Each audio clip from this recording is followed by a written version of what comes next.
Good evening. This is Shurmishta from Reader's Retreat. Our story for today is The Happy Prince by Oscar Wilde.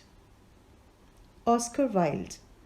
Born in 1854, Oscar Wilde was an Irish poet and playwright who is best remembered for his epigrams, plays, and his reputation also rests on his only novel, The Picture of Dorian Gray, and also on his comic masterpieces. Our story for today, The Happy Prince by Oscar Wilde.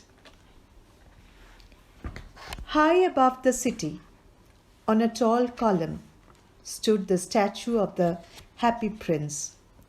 He was gilded all over with thin leaves of fine gold. For eyes, he had two bright sapphires, and a large red ruby glowed on his sword hilt. He was very much admired indeed. "He is as beautiful as a weathercock," remarked one of the town councillors who wished to gain a reputation for having artistic tastes.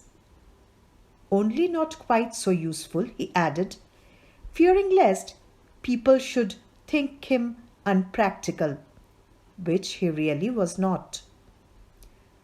"Why can't you be like the Happy Prince?" asked a sensible mother of her little boy who was crying for the moon. "The Happy Prince never dreams of crying for anything."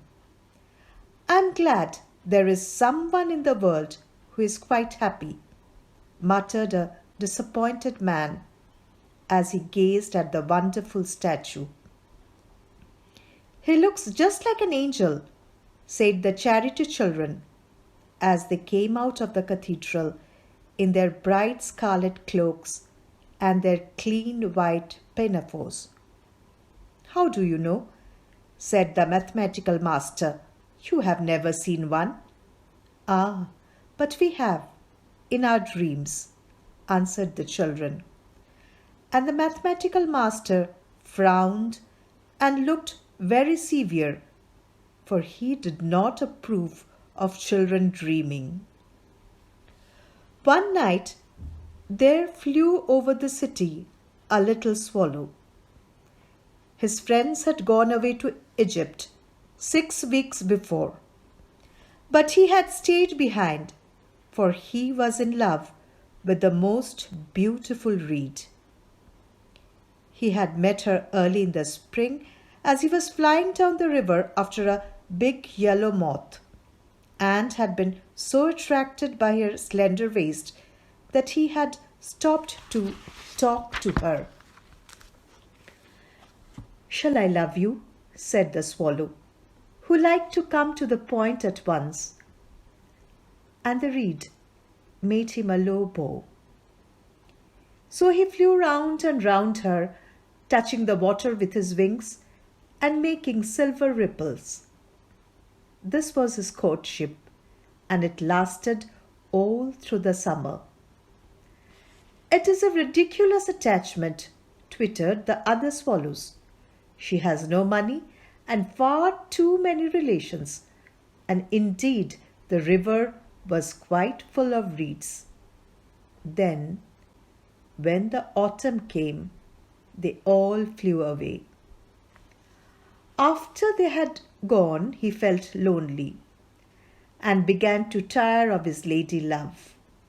"She has no conversation," he said, "and I'm afraid that she is a coquette, for she is always flirting with the wind."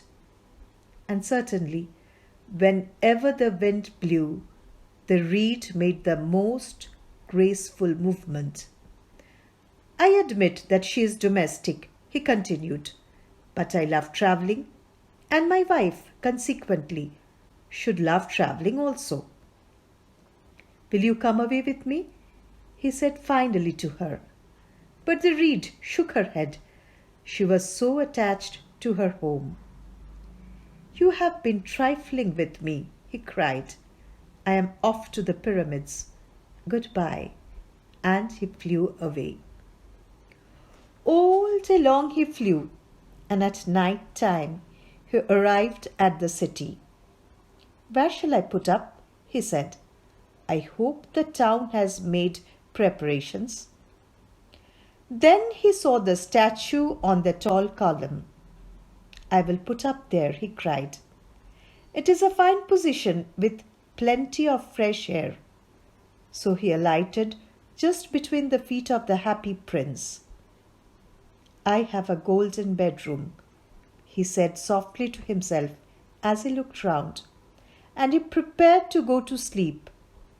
But just as he was putting his head under his wing, a large drop of water fell on him. "What a curious thing!" he cried. "There is not a single cloud in the sky. The stars are quite clear and bright, and yet it is raining. The climate in the north of Europe is really dreadful." The reed used to like the rain, but that was merely her selfishness. Then another drop fell. "What is the use of a statue if it cannot keep the rain off?" he said. "I must look for a good chimney pot." And he determined to fly away. But before he had opened his wings, a third drop fell, and he looked up and saw. What did he see? The eyes of the happy prince were filled with tears, and tears were running down his golden cheeks. His face was so beautiful in the moonlight that the little swallow was filled with pity. "Who are you?" he said. "I am the happy prince." "Why are you weeping then?" asked the swallow. "You have quite drenched me." "When I was alive and had a human heart," answered the statue, "I did not know what tears were, for I lived in the palace of Sans-Souci, where sorrow is not allowed to enter. In the daytime, I played with my companions in the garden, and in the evening, I led the dance in the great hall. Round the garden ran a very lofty wall, but I never cared to ask what lay beyond it. Everything about me was so beautiful. My courtiers called me the happy prince, and happy indeed I was, if pleasure be happiness. So I lived, and so I died. And now that I am dead, they have set me up here, so high that I can see all the ugliness and all the misery of my city. And though my heart is made of lead, yet I cannot choose but weep. What? Is he not solid gold? Said the swallow to himself. He was too polite to make any personal remarks out loud. Far away, continued the statue in a low musical voice. Far away in a little street, there is a poor house. One of the windows is open, and through it I can see a woman seated at a table. Her face is thin and worn, and she has coarse red hands, all pricked by the needle, for she is a seamstress. She is embroidering passion flowers on a satin gown for the loveliest of Queen's maids of honor to wear at the next court ball. In a bed in the corner of the room, her little boy is lying ill. He has a fever and is asking for oranges. His mother has nothing to give him but river water, so he is crying. Swallow, swallow, little swallow, will you not bring her the ruby out of my sword hilt? My feet are fastened to the pedestal, and I cannot move. I am waited for in Egypt, said the swallow. My friends are flying up and down the Nile and talking to the large lotus flowers. Soon they will go to sleep in the tomb of the great king. The king is there himself in his painted coffin. He is wrapped in yellow linen and embalmed with spices. Round his neck is a chain of pale green jade, and his hands are like withered leaves. Swallow, swallow, little swallow, said the prince, will you not stay with me for one night and be my messenger? The boy is so thirsty and the mother so sad. I don't think I like boys, answered the swallow. Last summer, when I was staying on the river, there were two rude boys, the miller's sons, who were always throwing stones at me. They never hit me, of course. We swallows fly far too well for that. And besides, I come from a family famous for its agility. But still, it was a mark of disrespect. But the happy prince looked so sad that the little swallow was sorry. It is very cold here, he said, but I will stay with you for one night and be your messenger. Thank you, little swallow, said the prince. So the swallow picked out the great ruby from the prince's sword and flew away with it in his beak over the roofs of the town. He passed by the cathedral tower, where the white marble angels were sculptured. He passed by the palace and heard the sound of dancing. A beautiful girl came out of the balcony with a lover. How wonderful the stars are, he said to her, and how wonderful is the power of love. I hope my dress will be ready in time for the state ball, she answered. I have ordered passion flowers to be embroidered on it, but the seamstresses are so lazy. He passed over the river and saw the lanterns hanging to the masts of the ships. He passed over the ghetto and saw the old Jews bargaining with each other and weighing out money in copper scales. At last he came to the poor house and looked in. The boy was tossing feverishly on his bed, and the mother had fallen asleep. She was so tired. In he hopped and laid the great ruby on the table beside the woman's thimble. Then he flew gently round the bed, fanning the boy's forehead with his wings. How cool I feel, said the boy. I must be getting better. And he sank into a slumber. Then the swallow flew back to the happy prince and told him what he had done. It is curious, he remarked, but I feel quite warm now, although it is so cold. That is because you have done a good action, said the prince. And the little swallow began to think, and then he fell asleep. Thinking always made him sleepy. When day broke, he flew down to the river and had a bath. What a remarkable phenomenon, said the professor of ornithology as he was passing over the bridge. A swallow in winter? And he wrote a long letter about it to a local newspaper. Everyone quoted it.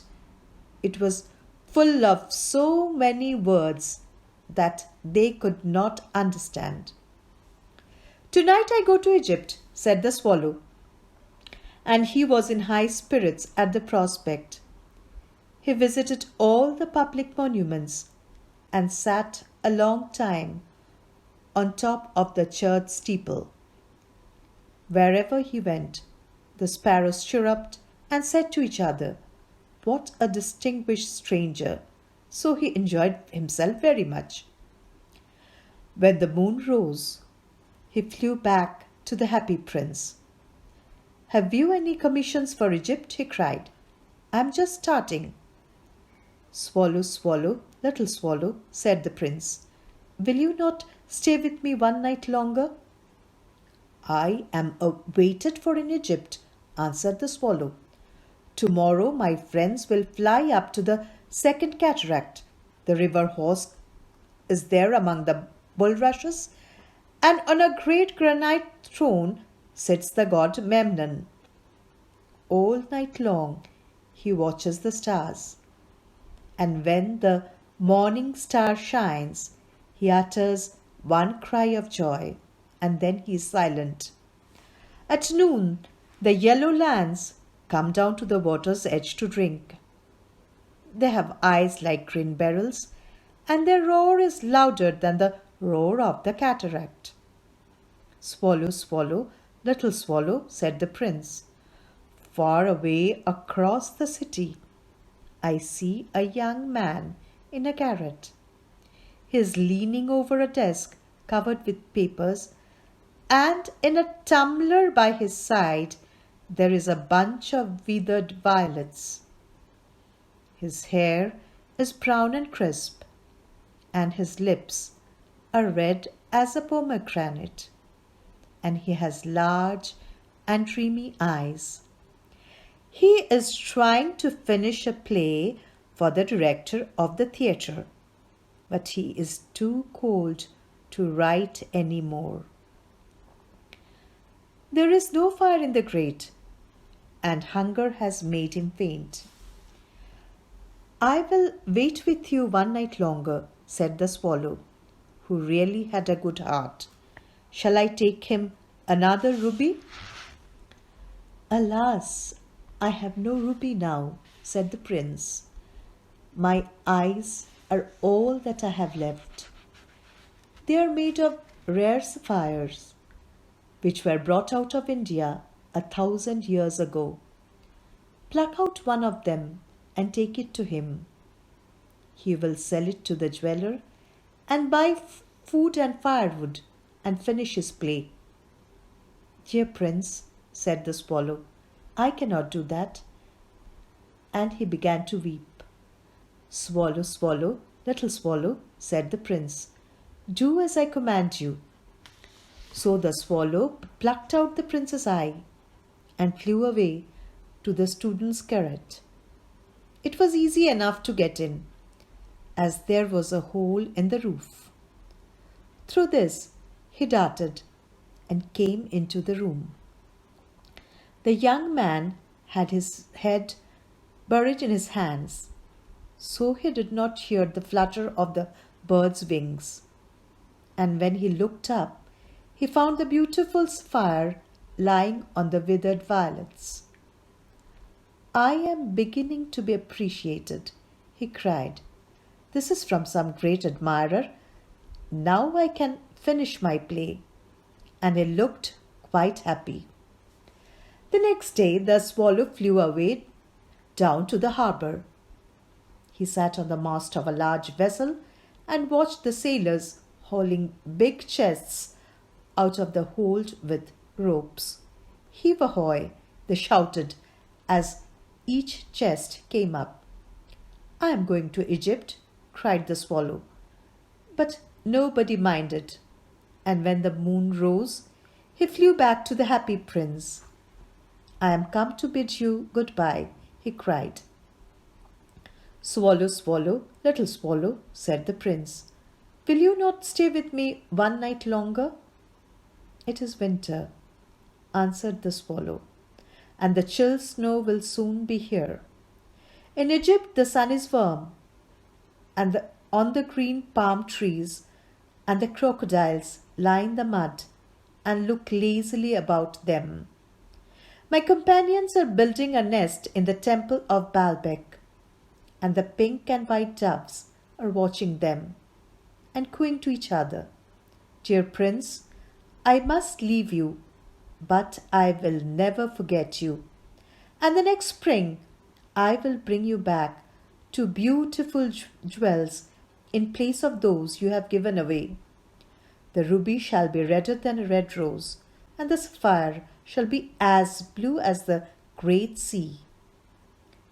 In the square below, said the happy prince, there stands a little match girl. She has let her matches fall in the gutter, and they are all spoiled. Her father will beat her if she does not bring home some money. And she is crying. She has no shoes or stockings, and her little head is bare. Pluck out my other eye and give it to her, and her father will not beat her. I will stay with you one night longer, said the swallow, but I cannot pluck out your eye. You would be quite blind then. Swallow, swallow, little swallow, said the prince, do as I command you. So he plucked out the prince's other eye and darted down with it. He swooped past the match girl and slipped the jewel into the palm of her hand. What a lovely bit of glass, cried the little girl, and she ran home laughing. Then the swallow came back to the prince. You are blind now, he said, so I will stay with you always. No, little swallow, said the poor prince, you must go away to Egypt. I will stay with you always, said the swallow, and he slept at the prince's feet. All the next day he sat on the prince's shoulder and told him stories of what he had seen in strange lands.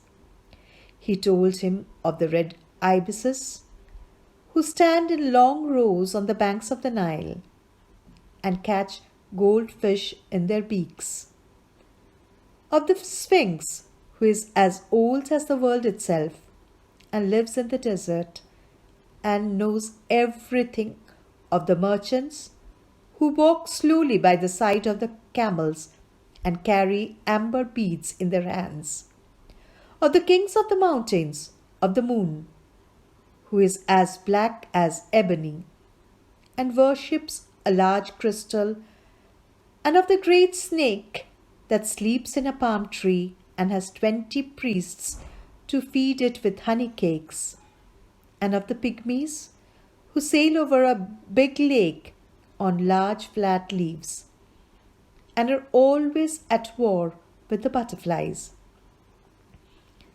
Dear little swallow, said the prince, you tell me of marvelous things, but more marvelous than anything is the suffering of men and of women. There is no mystery so great as misery. Fly over my city, little swallow, and tell me what you see there. So the swallow flew over the great city and saw the rich making merry in their beautiful houses, while the beggars were sitting at the gates. He flew into the dark lanes and saw the white faces of starving children looking out listlessly at the black streets.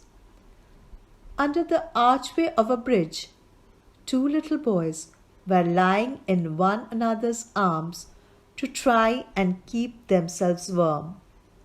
How hungry we are, they said. You must not lie here, shouted the watchman, and they wandered out into the rain. Then he flew back and told the prince what he had seen. I am covered with fine gold, said the prince. You must take it off, leaf by leaf, and give it to my poor. The living always think that gold can make them happy. Leaf after leaf of the fine gold the swallow picked off, till the happy prince looked quite dull and grey. Leaf after leaf of the fine gold he brought to the poor, and the children's faces grew rosier, and they laughed and played games in the street.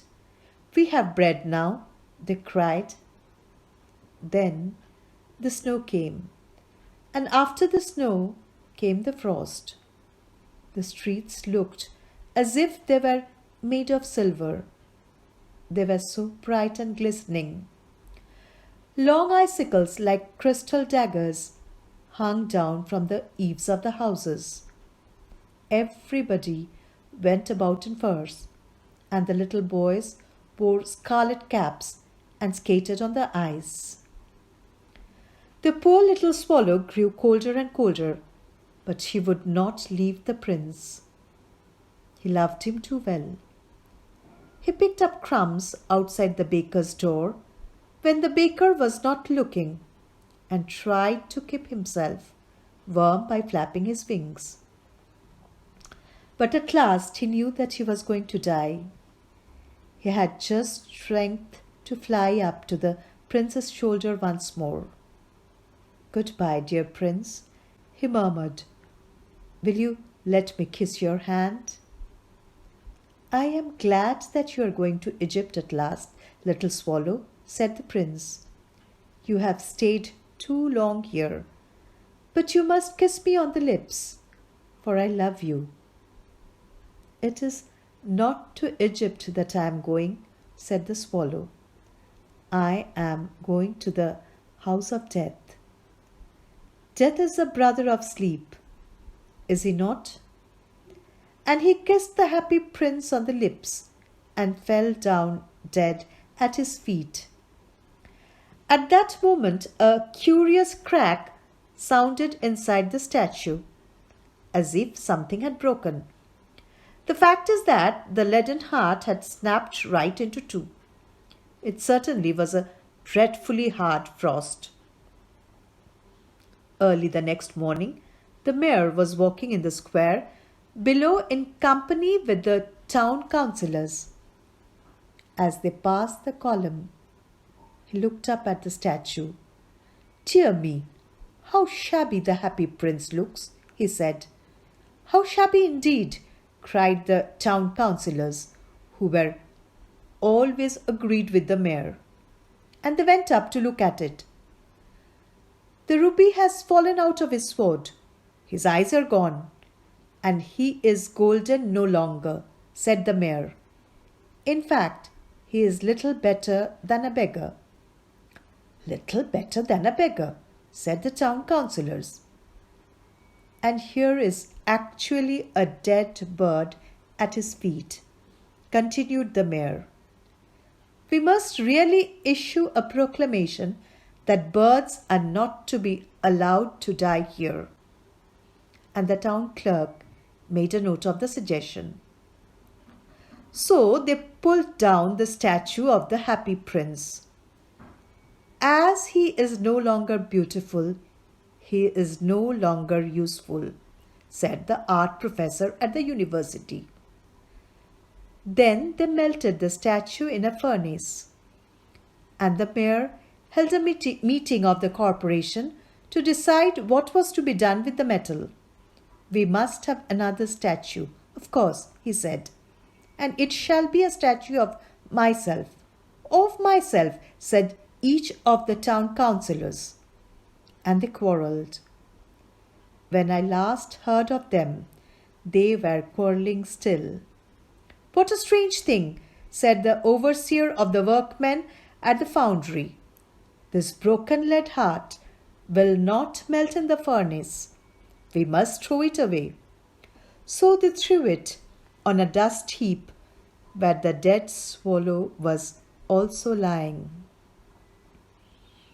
"Bring me the two most precious things in the city," said God to one of his angels. And the angel brought him the leaden heart and the dead bird. "You have rightly chosen," said God.